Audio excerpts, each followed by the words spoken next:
The Party Crashers are a human militia dedicated to hunting down and exterminating victims of the Sanguine Festivous virus. Sanguine Festivous virus is a viral pathogen with highly unstable and volatile effects. Its origins dating back as early as the late 1910s, the Party Crashers have dedicated themselves since their inception to taking the fight against Sanguine Festivous wherever it may take root, offering aid and care to communities affected by the disease and mercilessly stomping out any of the infected, which they unanimously refer to as partygoers. Despite having little permanent residence in the backrooms, opting instead to stay somewhat decentralized in the form of mobile battalions traveling between colonies, they still boast an incredible population, potentially in the tens of thousands. This virus has spread across numerous levels of the backrooms, causing widespread chaos and devastation within affected communities, and has infected a significant number of individuals, potentially reaching a scale of tens or even hundreds of thousands. And it is the duty of the Party Crashers to protect the backrooms at all cost. All members of the Party Crashers are identifiable by their signature piece of clothing, a specialized dark blue mask designed to protect their face from exposure to sources of SFV contamination.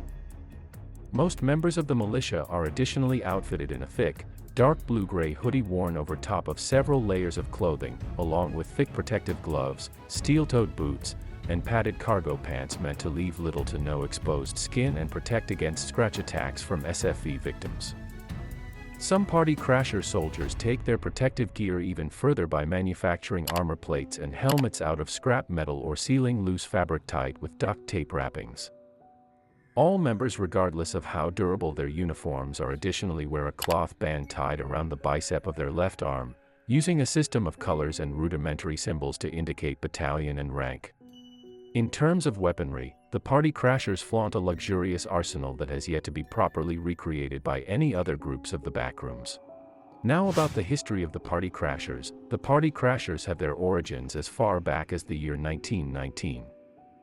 The silent yet deadly virus is spreading in the backrooms, threatening the lives and sanity of the wanderers.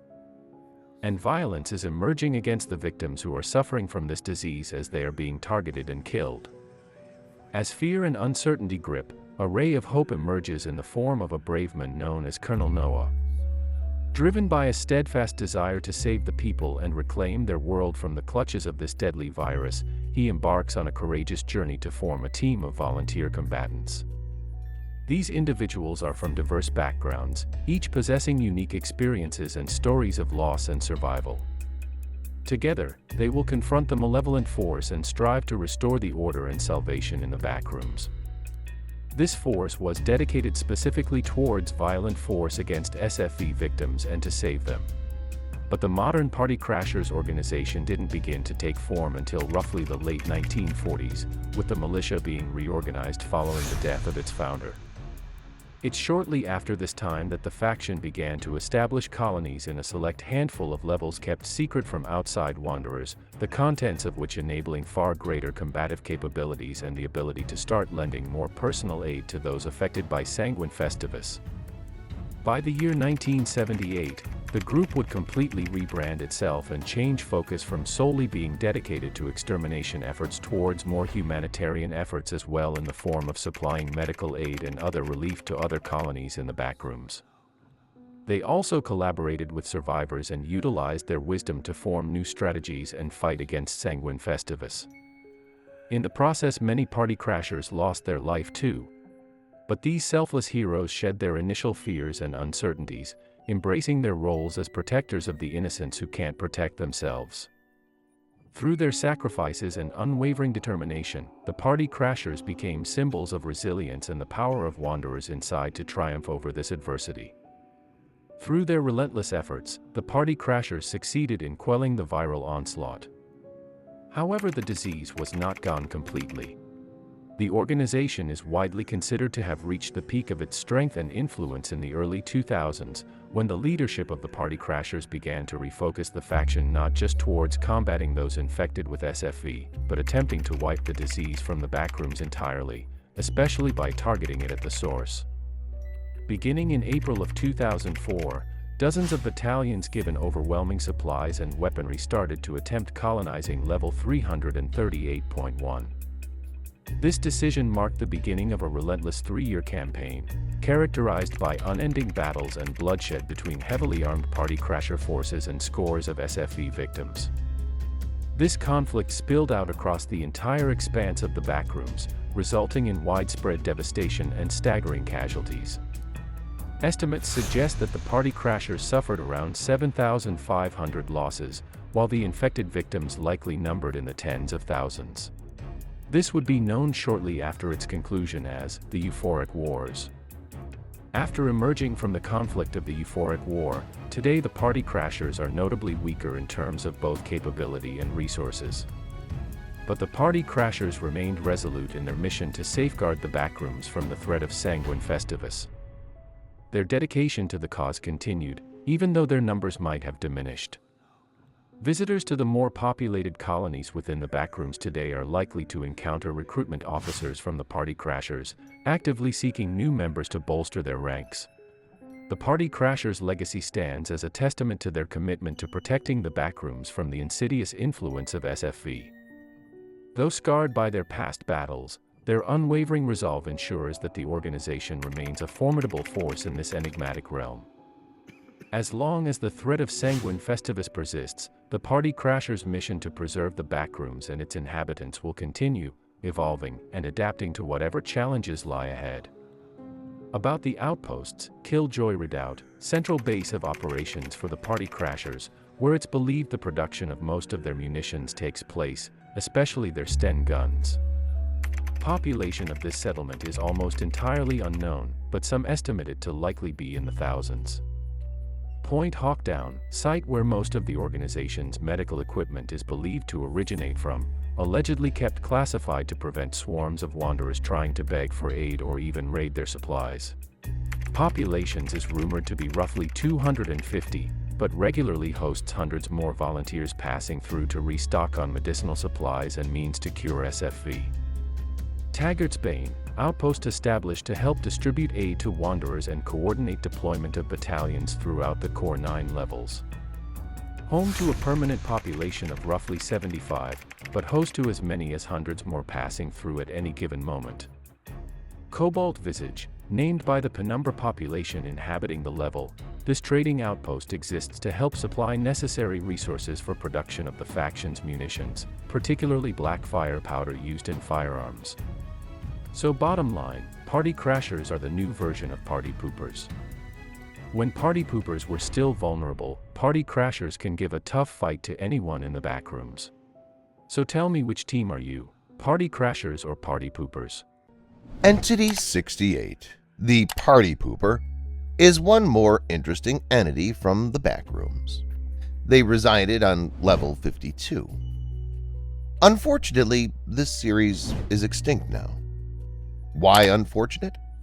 Because they were among those few good entities who were residing inside the backrooms. They were usually known for their polarity with the party goers and their peace-loving nature. And due to the events of the Fun War, this entity is now extinct. I'll talk about that later in this video. Now let's know more about Party Pooper. So, by appearance, a Party Pooper looks like a man wearing a black jacket, jeans, a hood, and black sneakers. Their face is covered with a blue mask with a sad face on them. The true appearance of a Party Pooper is unknown because they refuse to take their jacket or hood off. And now, as all of them are dead, we would never know whether they were really humans or something else. Anyway, moving on. These entities were very humanitarian. They were willing to save human explorers and guide them into their base, the Boredom Room. The Party Poopers used to be friends with their refugees and were very passive. But attack a Party Pooper and you'll face the consequence, because they would straight away grab you by your arms and legs and sacrifice you to the party goers. Yeah, they won't kill you, but you can get killed. Moral: never mess with a Party Pooper. Now, coming to the most important part of the video. How did the Party Poopers get extinct? And what is the Fun War? So, the Fun War was an event that took place on level 52 on September 6th and 7th of 2020. Level 52 is the 53rd level of the backrooms and seems to be a 100-mile-high school hallway with classrooms on both sides. This is where the war begun when the now extinct PartyPoopers decided to break bonds with the party-goers and revolt on them to stop their parties. For further support, the party-goers decided to recruit explorers, claiming that explorers who will help them defeat the PartyPoopers will get to leave the backrooms. Because of this, many explorers joined the war for a desire to leave the backrooms. That night, the battles begun, and the following morning, the party-goers claimed that they won the Fun War. And that's how the PartyPoopers became extinct. The only remains now is room number 172. It's a classroom that was once named the Boredom Room. This classroom looks like any other classroom in level 52, but on the board it says, "The war is now over," with a smiley face emoji, possibly written by a party-goer claiming victory over the PartyPoopers. The rest of the room is filled with broken laptops the PartyPoopers used to access the internet. The far side of the classroom has a door to room 170, a classroom human refugees used to settle in. Now this room has sleeping bags, along with rotting food on the desks. And that was the end of the era of PartyPoopers. It's really sad, but that's the truth. The PartyPoopers life cycle. We already know a lot about the PartyPoopers, the Fun War, how they fled level 52, and about the Promised Land. But we yet haven't discussed what's the full life cycle of a PartyPooper. I mean, how many stages are there? Are all the PartyPoopers just adults, or were they kids once and grew up to be an adult? There's so many questions whose answers we still don't know. There are yet a lot to be discovered about this blue entity of the backrooms, famously known as the PartyPooper. So let's discuss today some theories about the full life cycle of a PartyPooper. We already know a PartyPooper appears as a human. They wear a black jacket, jeans, a hood, and black sneakers. However, their face is covered with a blue mask, and that's why we haven't been able to conclude whether they really are humans. We haven't seen their face. But if we look at their physical appearance and behavior, like they have all the body parts similar to a human body. They speak like humans, walk like humans, even they help human wanderers. And if this is not enough, let me tell you something. They're also fragile. Do not have any monstrous power like the party-goers. I mean, what more is left? So I think maybe the PartyPoopers are actually humans, or some kind of advanced version of humans. And if that's correct, then they also go through a full life cycle what a human go through. So let's start with what a baby PartyPooper looks like. They're almost of the same appearance as an adult PartyPooper, but in baby form. When they're born, they're kept in specialized room until they're able to walk and talk. But it usually takes less time for a baby PartyPooper to learn these skills compared to a human baby. And a baby PartyPooper will also have a mask on. The PartyPoopers are really strict with their identity, and they don't want to reveal it to the world too soon. They would live a pretty normal life until their teen years. But once they hit that, the PartyPooper training would start. These are the things which are taught in their training. About the mission, about the partygoers, the Fun War and its consequences, how to help human wanderers, the Promised Land, about the meeting room, and also level 52, their previous home.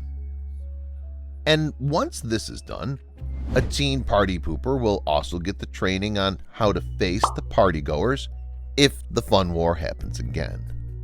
And yeah, don't forget the jar of boredom because it's really important for party poopers.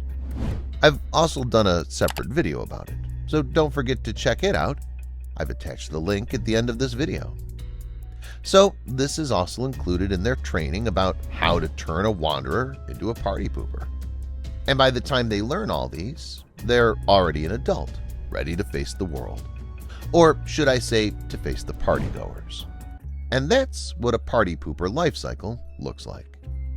What do you guys think? Are party poopers really humans? Let me know your thoughts in the comments below.